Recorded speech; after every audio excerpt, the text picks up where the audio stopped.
Биз азыр Каракол тоолу жабыласында турабыз. Бул жерде азыр майра күндөрү болгондуктан кассага өтө очередь көп болууда.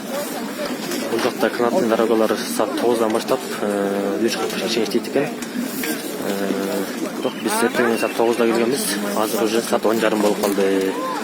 1,5 саат очередь күтүүгө туура келип жатат. Уятта элдер карап коңуздар очередти. Өтө көп. Ушуну Каракол тоолу жабыласынын администрациясы майра күндөргө карата кассаларды көбөйтүп же заманбап жаңагындай терминалдарды коюп койсо жакшы болмок экен.